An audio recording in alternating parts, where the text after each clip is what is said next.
Salut les canailloux! Salut les canailloux! Alors aujourd'hui nous nous retrouvons pour une réaction en série. Très rapide d'ailleurs. Très rapide. Très rapide. On a été au taquet pour vous. On l'a binge-watché en une nuit, c'est sorti hier.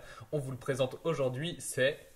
The End of the In-World. The F-word quoi. Mais il y a des étoiles si vous le recherchez, enfin vous le verrez bien dans le titre. Ouais. Donc voilà, on a regardé... Créé et scénarisé par... Charlie Covell, une Britannique, je crois. Ouais, c'est une série britannique de toute façon, produite par Netflix. Oui. Un original Netflix. Première saison, donc nouvelle série. 8 épisodes de une vingtaine de minutes à peu près. Très court. Mais c'est bien. Enfin, moi, j'ai bien aimé le format rapide et puis c'est dynamique. Moi, oui, le format va bien avec le style, donc ça passe bien. Ok, un petit pitch. Vas-y, t'es fort pour pitcher. Un pitch. Un jeune ado et une ado, on va dire, se retrouvent dans la façon d'être.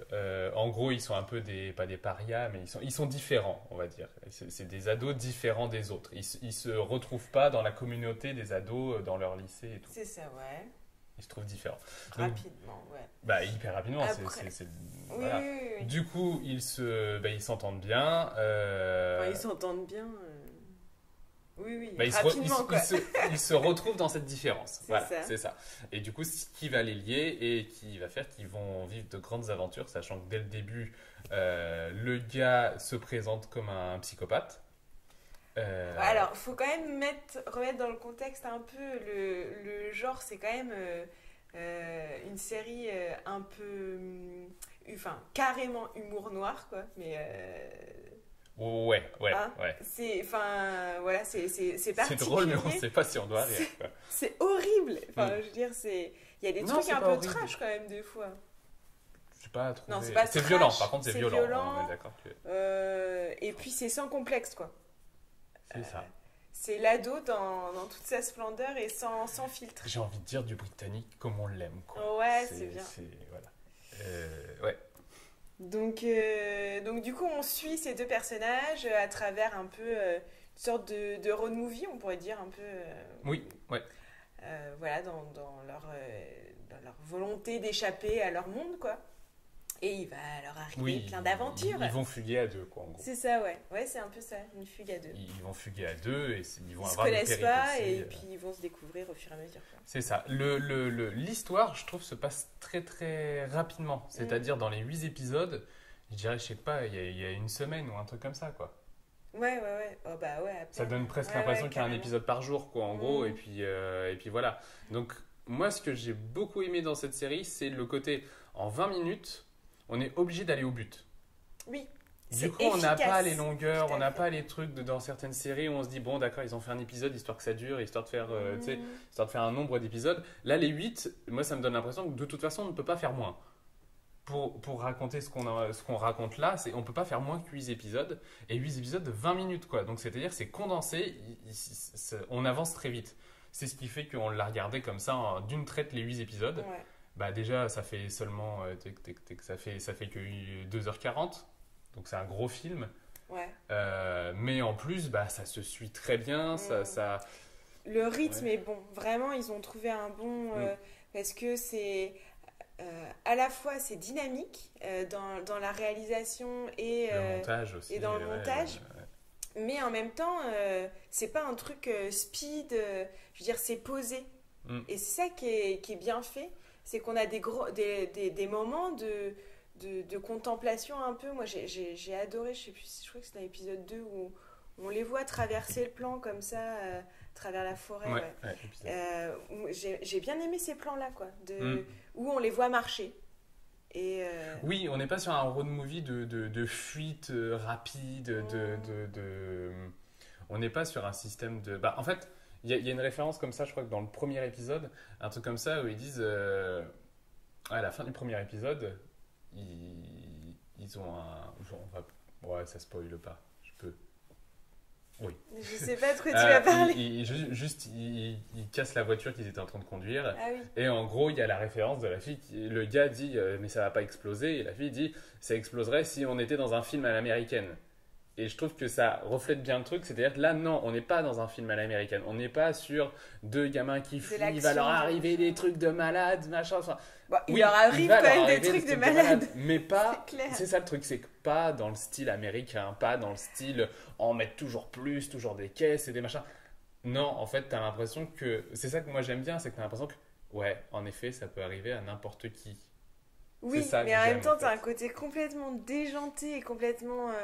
Enfin, il leur arrive des trucs quand même de fou. Et leur réaction est. Ouais, mais moi, du coup, je me suis posé la question de qu'est-ce que j'aurais comme réaction s'il se passait ça. Ah oui. Et limite, je me retrouve dedans parce que je me dis, bah, peut-être que oui, c'est comme ça que je réagirais. Ça semble bizarre parce que c'est pas une réaction de héros ou c'est pas une réaction de personnage comme on a l'habitude de le sentir. Mais je me dis, bah, c'est presque. Ouais, c'est plus réaliste que des films à l'américaine ou des séries à l'américaine. Du coup, juste au passage, les deux acteurs sont très bons. J'ai pas les noms en tête comme ça. Du coup, on a la fille. Donc, Jessica Barden. C'est normal, c'est une Jessica. Voilà. Jessica Barden elle est super. Et la transformation, moi je la trouvais excellente. Ouais, c'est fort. Sur les 8 épisodes, on a une évolution des personnages. C'est super. Et j'aime bien parce qu'en fait, du coup, c'est une série que je trouve hors du temps, un peu. Tu vois, leur look. Ah ouais? Ben ouais. Bon, même si au début... Je trouve que c'est le côté anglais. Le côté anglais, ça a toujours un petit décalage. Ouais, mais j'adore. J'adore en fait l'esthétique, le look qu'ils leur ont donné un peu vintage passé. Mais ça t'explique. Ouais, mais donc c'est bien, c'est vachement bien quoi. Ouais. C'est super, vraiment. Et du coup le personnage masculin, donc j'ai même pas les prénoms. Alex. James, ouais. Le garçon s'appelle James. Alissa, ouais. Donc James qui est joué par Alex Lowther. Pareil, super bon.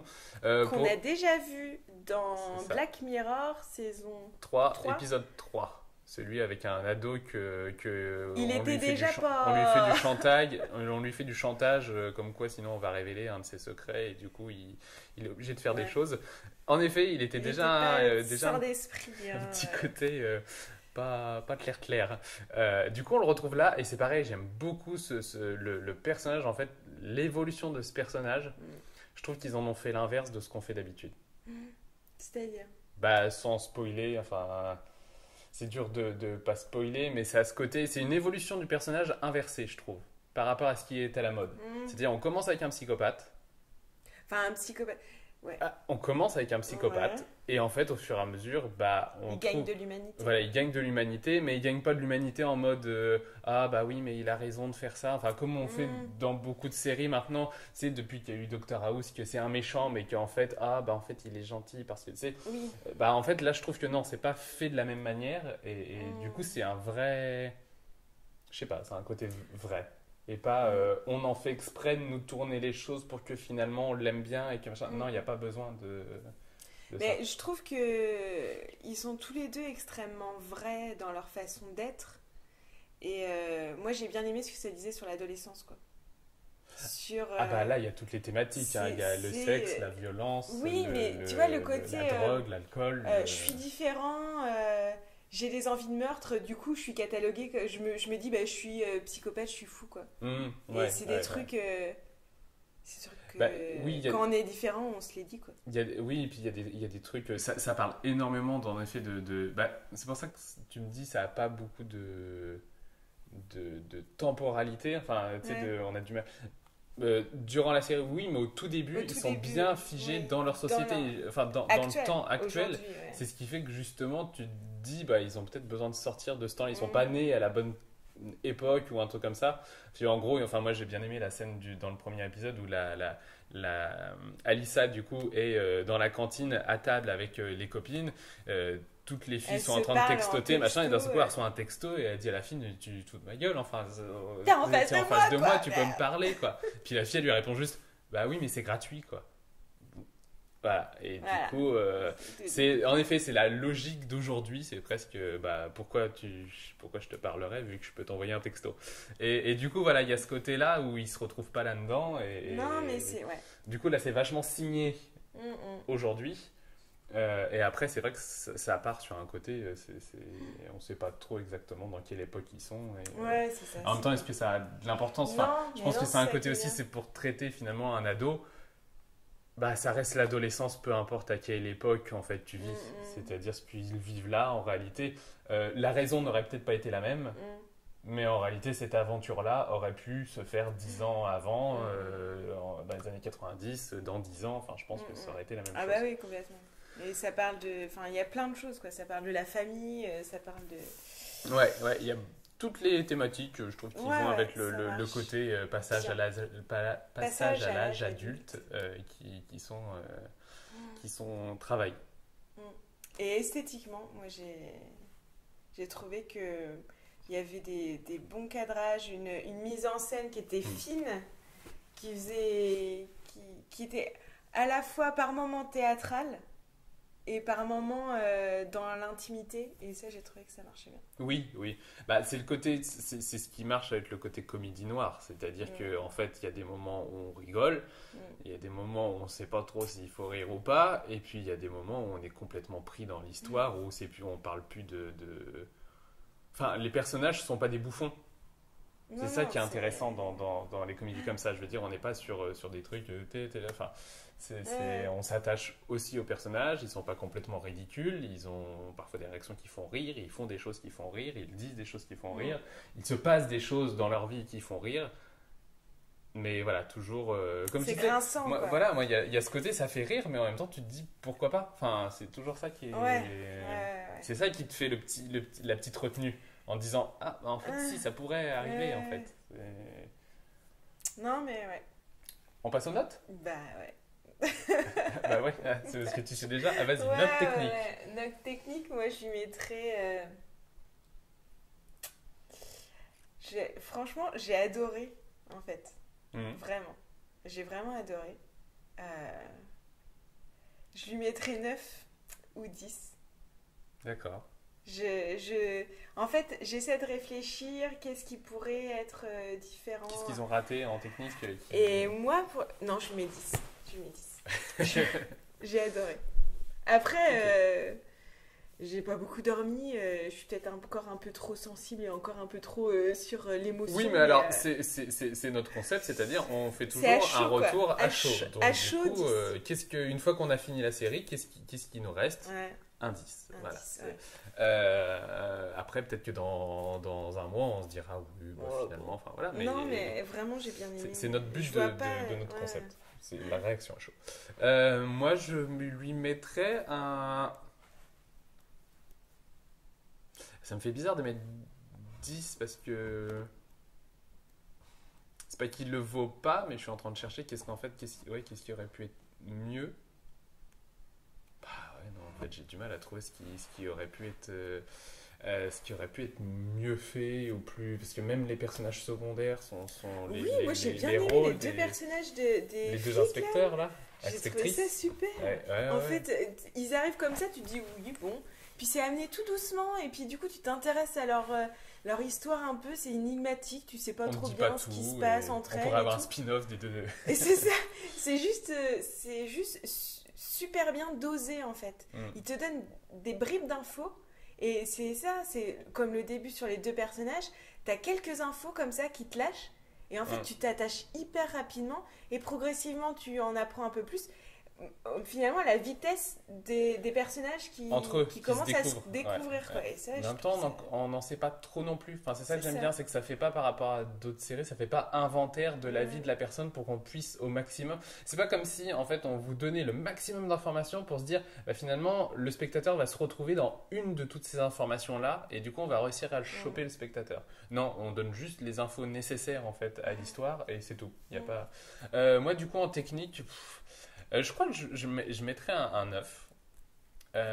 Juste parce que, en gros, le point qui manque, ce serait peut-être plus le côté esthétisme. Ah ouais? Ouais, il y a des plans qui sont beaux. Après, en même temps, ce qui me gêne, c'est qu'en même temps, je suis pas sûr que ce soit une série où il faille mettre des plans beaux, vu qu'on est sur un truc. Enfin, moi je suis pas d'accord. Ça peut être. Non, mais ça peut Il y être. a des beaux plans. Oui. Il y a des beaux plans. La mais... fin, moi j'adore. Ça m'a fait penser à un film This is England. Sur la plage là où le gamin il court. Et du coup, non, moi. Ouais, toi tu restes sur ton 10. Oui. Tu restes sur ton 10. Bah, moi je reste sur mon 9. Et 19 sur 20, c'est quand même pas mal en technique. Hein. On va pas non plus. Voilà. Et une note de cœur Bah, 10. Je réfléchis pas trop. Non, j'ai adoré. J'ai adoré. Et un truc qu'on n'a pas parlé et que je trouve ça génial, c'est qu'en fait, c'est à la première personne. C'est-à-dire que c'est des voix off qui racontent. On est dans leur tête. Oui, ça c'est. Alors. Pas tout le temps. Enfin, pas tout le temps. L'équilibre est très très bien. Et ça, c'est vachement. Enfin, c'est super bien fait. Parce que au début, ça part sur une voix off du gamin qui raconte. Après, on prend le point de vue. Voilà, un peu comme 13 Reasons Why, où ça m'a fait penser un peu à ça au début. Je me dis, oula, attention de ne pas tomber dans le piège. Et ils réussissent à nous la mettre, cette voix off, régulièrement pour qu'on ait les réactions internes des deux ados. Oui, certaines fois. C'est intéressant parce qu'en fait, quand ils discutent, et quand il y en a un qui dit un truc, on entend d'abord ce que pense l'autre, et ensuite l'autre, et la personne parle après. Ça, et du coup, on a le entre ce que la personne dit. Et on a finalement l'explication de pourquoi la personne le dit. Ça presque. Et que dans sa tête c'était différent. Et du coup, c'est super intéressant. Et puis à un moment, elle dit vraiment, c'est ça qui est beau. Ce qui est dans la tête. Okay. Donc 10. Donc 10. Ok, moi je mettrais un 8. J'ai bien aimé. Ouais, non mais j'ai bien aimé, il n'y a pas de souci. Après... C'est parce que tu t'es endormi à un moment. Oui, j'ai regardé les 2 épisodes ce matin parce que moi je me suis endormi, mais voilà. Mais je me suis endormi par fatigue, hein, pas parce que c'était nul. C'est-à-dire qu'au bout d'un moment, à 2h du matin, on s'endort. Non, je mets un 8 tout simplement juste parce qu'en fait, c'est pas forcément mon style que j'aime. C'est-à-dire le côté noir, le côté comédie noire, c'est pas le truc que j'adore. C'est juste ça qui fait que là, on est d'accord qu'on est sur une note de cœur. C'est-à-dire que c'est par rapport à mon style. Donc du coup, voilà, c'est juste, je le trouve très très bien. Il n'y a pas de souci. Par contre, je sais que je ne le regarderai pas une deuxième fois. Ah ouais, voilà. Moi, j'aimerais bien. Alors que voilà, je non, sais. Moi, mais c'est juste que voilà, c'est parce que juste ça me, voilà, c'est moins mon style. Voilà, je suis plus sur les côtés. Tout le monde n'est pas parfait. Hein. Côté positif bisounours et du coup forcément ça colle un peu moins avec la série. Donc voilà, ça fait quand même un moi, j'ai 19 en technique. Et 18 un 18 en cœur. Je pense que c'est une bonne série à vous conseiller. Donc du coup, si vous avez Netflix et si vous avez 2h30 devant vous, n'hésitez pas, vous faites l'intégralité des 8 épisodes à la suite, ça passe tout seul. Et dites-nous ce que vous en avez pensé. Mais oui. Et si vous êtes des adolescents de 17 ans aussi. Oui. Pour savoir votre Ne faites pas ce qui se passe dans la série. Non mais ça m'intéresse, tu vois. De savoir, parce que nous on a notre regard on a du recul sur cette période. Encore un peu adolescent au final. Mais enfin bref. Un peu comme l'actrice quoi. Oui, carrément. Elle a 25 ans cette actrice. De 25 ans qui joue une gamine de 17 ans, ça passe tout seul. Et son visage, mais elle est magnifique quoi.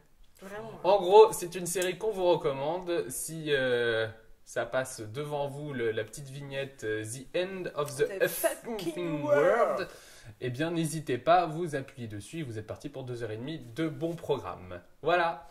Sur ce, on vous dit à très bientôt les canailloux. Ciao.